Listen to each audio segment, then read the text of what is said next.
안녕하십니까. UN 미래포럼의 박영숙 대표입니다.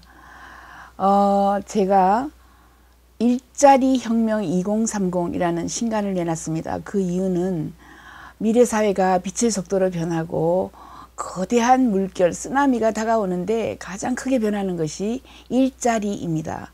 그리고 이번 정부도 일자리 대통령, 일자리에 관한 여러 가지 직책들이 나오는 것은 국민들에게 가장 필요한 것이 새로운 일자리입니다. 그러나 일자리는 사라집니다. 그 원칙은 변할 수가 없어요. 왜냐하면 옛날에 하루 종일 논밭에 나가서 일하던 사람들이 요즘에는 하루 종일 일하지 않아요. 그리고 컴퓨터로 대신하고 가장 많은 또는 가장 부상하는 일자리는 인공지능입니다. 모든 사람들이 이제 컴퓨터 전공해 하다가 인공지능 전공해 이렇게 가거든요. 그래서 인공지능, 두 번째로 바이오 메디슨입니다. 수명 연장, 오래 살고 싶어요 사람들이. 그쪽 분야에 굉장히 많은 일자리가 나오고요. 세 번째는 에너지 환경입니다. 에너지 없이 되는 것이 없어요. 그래서 태양광 쪽으로 또는 청정 에너지 쪽으로 일자리가 많이 나오고, 그 다음에 우리가 흔히 이야기하는 융합, 복합, 융복합 이런 기술들이 자율주행차, 드론, 가상현실, AR, VR 이런 것들이 아주 부상하는 일자리라고 보면 됩니다. 그 중에서 인공지능은 60년의 역사를 가졌습니다. 우리나라는 작년에 겨우 이제 투자를 했지만 다른 나라, 제가 영국 정부 20년 근무하고 보면은 1960년대부터 투자가 시작되어서 영국 정부에 제가 들어간 80년대에 굉장히 많은 투자를 했고요. 그래서 그 결실이 이제 나오는 겁니다. 60년 연구해서 우리나라는 굉장히 뒤졌다. 그리고 빨리 따라가야 한다. 이런 생각을 하는 거죠. 인공지능 혁명 2030, 제가 벤 고르첼 일반 인공지능 협회장하고 또 책을 썼습니다. 거기에 보면 인공지능이 쉽다, 이제 점점 더 쉬워진다. 처음 컴퓨터 나왔을 때 너무 어려웠어요. 그러나 요즘에 핸드폰, 누구든지 컴퓨터 다 써요. 그게 핸드폰입니다. 핸드폰 못 쓴 사람이 없어요.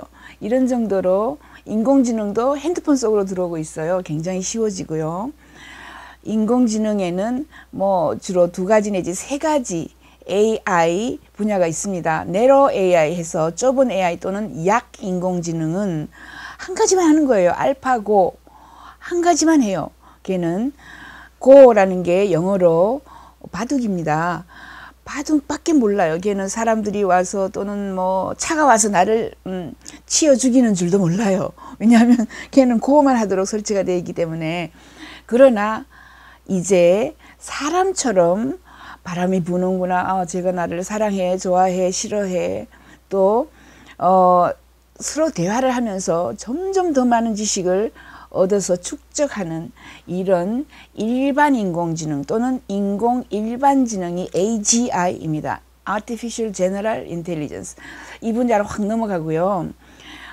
이 분야는 벤 고르첼이 1등합니다. 그 분야에서 협회장을 하고 있으며, 특히 로봇을 만들어서 지금 화면에 나오는 로봇 62가지 표정을 짓는 이런 소피아, 여자죠. 아까 본 남자는 한, 이런 로봇들이 나와서 저의 표정을 보고 내 오늘 기분이 어떤지도 알고 내가 뭘 시키면 대답도 하고 대화를 주고받는, 노래도 하고요.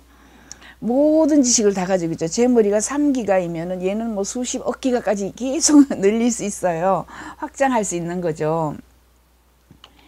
이렇게 우리나라에서도 흔히 알고 있는 카이스트가 몸체를 만들고 위에 있는 머리, 뇌를 만든 사람들이 바로 벤 고르첼 팀입니다. 그 팀이 지금 다양한 것들을 많이 만들고 있어요. 62가지 표정을 만드는 이 소피아를 각 나라에 이제 팔 수 있는 정도까지 가고요.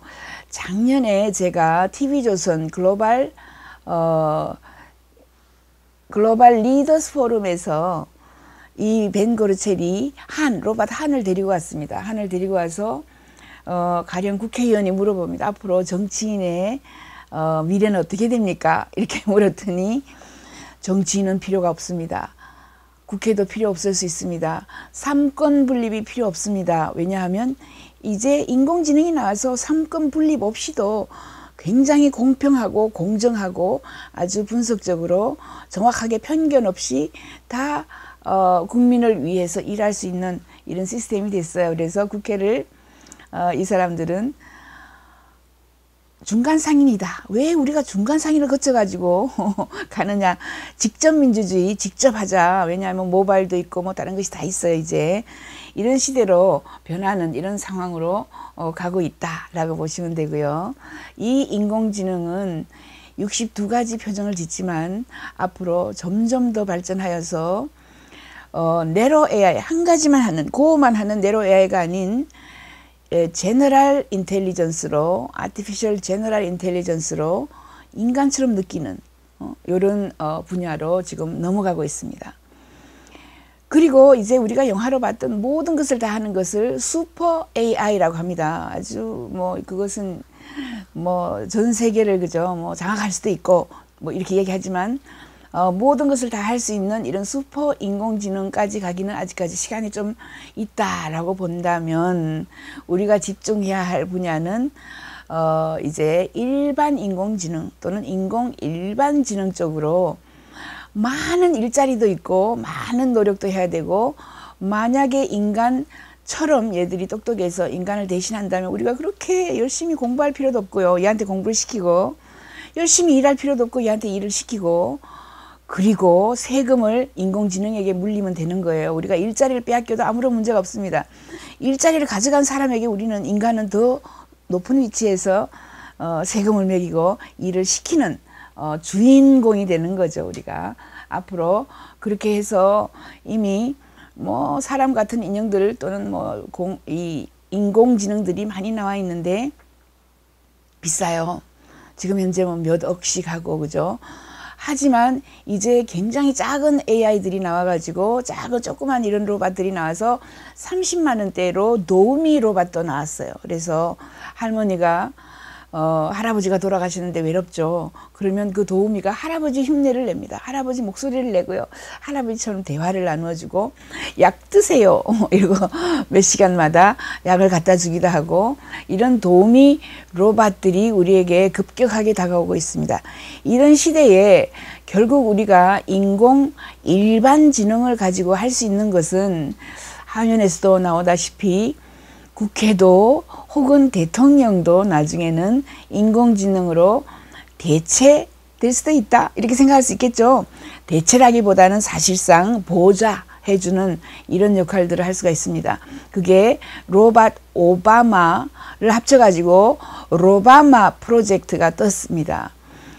오바마 대통령 시절에 미국에 있는 그 정책연구원에서 저희하고 연구를 시작해서 로바마를 만드는데 이 로바마를 한국에서도 만들고 싶은 것이 제 욕심이죠.